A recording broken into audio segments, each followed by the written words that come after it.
Светът, в който живеем. Винаги досега обществата са се направлявали от центрове, където е било съсредоточено знанието и възможности за контрол. В миналото това са били жреци или духовници, защото знанията не са били достъпни за широките маси. По-късно от царе или властелини, които в симбиоза с духовната и властта на силата са налагали управлението си над определени поданици. С разрастването на обществата се налага необходимостта от подредба и регулация на всичко, което е жизнено необходимо. Знанията стават част от живота ни и необясними до вчера неща стават достъпни за всеки. Днес образованието е задължително навсякъде и без такова е почти немислимо да се домогнеш до средства за оцеляване. И точно за това се образова избирателно. Всяка държава съзнателно подготвя програми и ограмотяването е стратегическа доктрина. Нациите се стремят да подготвят кадри, които да се включат в установения държавен модел. Въпреки разнообразието от образователни методи, трите основни фундамента, на които се крепи възможността за управление на масите, са духовност, власт и ресурси. Някога хората са живеели заобиколени от природата и духа е бил вклинен в ежедневието. Множество божества и ритуали, следвани от всички. След това идват вековете на власт, където е имало роби, войни, потисничество и тоталитаризъм. Докато заживяваме в епохата на материализма, донесъл на хората огромно облегчение в трудовия живот, но ограбил духовността и вкарал в законови норми силата на властта. Това превръщане на властта в закон в днешния свят са нарекли демокрация. Според Википедия, демокрацията от гръцки е народовластие. Е форма на управление, при която държавната власт проистича от народа чрез консенсус. Консенсусна демокрация. Чрез провеждане на референдуми. Пряка демокрация. Или избрани представители. Представителна демокрация. Представителната демокрация е метод, в който чрез избор на личности се определят парламентьори, които представляват хората и техните интереси пред всички други.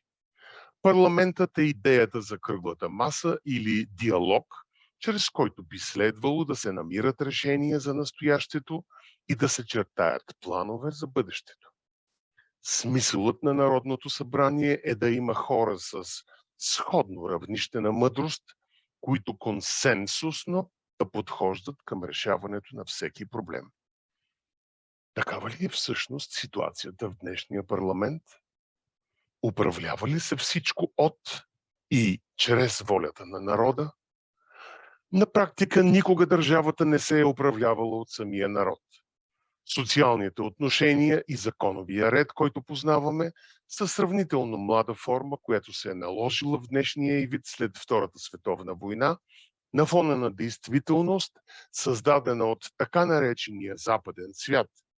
Богатството на тази цивилизация е спомогнало да се създадат формите и условията на живот, които смятаме за непреходни и универсални. Но само преди 100 години течаща вода и електричество е било немислим лукс. Институции като съд, полиция и други са били част от царския двор. Но най-важното условие за запазване на обществения строй по-нататък са ресурсите. И поради тяхното изчерпване или преминаването им в ръцете на много малка група хора, се налага смяна на модела, който сме изградили, и замяната му с друг. Ще се наложи да допишем или поправим основния документ, определящ правата и задълженията на всеки народ, неговата конституция. Днес всички знаят понятието конституционна монархия. А кой е чувал за конституционна синархия? Етимологично, синархия означава синтез на архетипни коренни форми. Синархия означава и съуправление.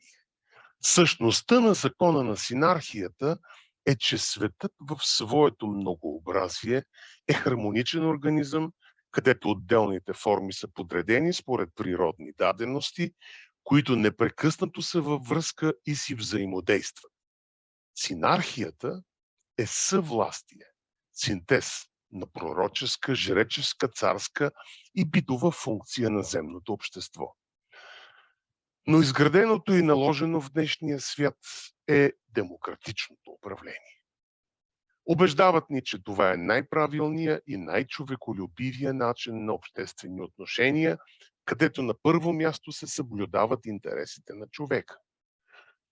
Но защо все повече хора обръщат гръб на този обществен ред и не желаят да бъдат част от духовния и методологичен аспект на тази подредба? Може би качественото изменение на света, в който живеем, и начинът, по който си взаимодействаме с него, ни дават основание да сме уверени в постъпките си. Може би подсъзнателно усещаме, че не всичко е така, както се опитват да ни го представят приватизираните медии. Някак си сме разбрали, че представителите ни в парламента не са там, за да защитават нас, а нещо друго. Че партиите с техните интереси и наложени отгоре директиви не слагат на първо място интересите на избирателите си. Управлението на обществото си е останало същото като някога. Знания и сила, който притежава тези две неща, е в състояние да диктува дневния ред.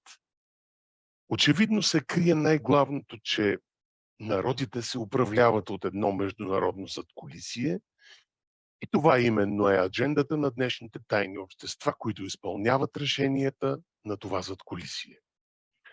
Тъй като сме достигнали точката на натрупване на количество, законът гласи, че ще се премине в качествено нова форма. Пред очите ни се родиха гиганти, които държат в ръцете си огромен процент от активите на планетата. Ще изброя само няколко. Microsoft, Google, Amazon, Monsanto, Bayer и т.н. Изчерпването на ресурсите или преминаването им в ръцете на малка група хора, редът или строя, наречени капитализъм и демократичното общество, ще се трансформират в качествено нова форма. Такава е вече измислена, проектирана и вкарана в действие и се нарича нов световен ред. Всички знаем кой стои зад този проект. Проблемът е, че те са решили да редуцират земното население до златния милиард и тези, които останат, ще бъдат така модифицирани, че да не създават проблеми. Няма да притежават нищо и ще бъдат щастливи.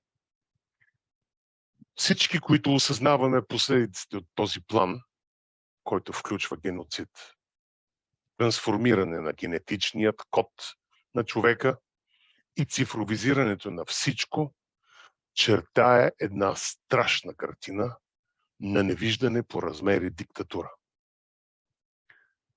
Ако не се обединим и потърсим начини за излизане от тази ситуация, като предложим нов модел на човешката цивилизация, която да следва естествени и близки до природата образци, те насилствено ще ни модифицират, за да наложат тяхната визия.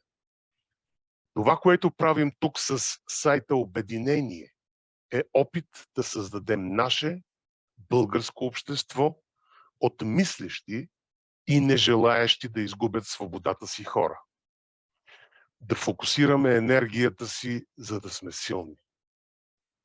Единен организъм, който ще продължи живота.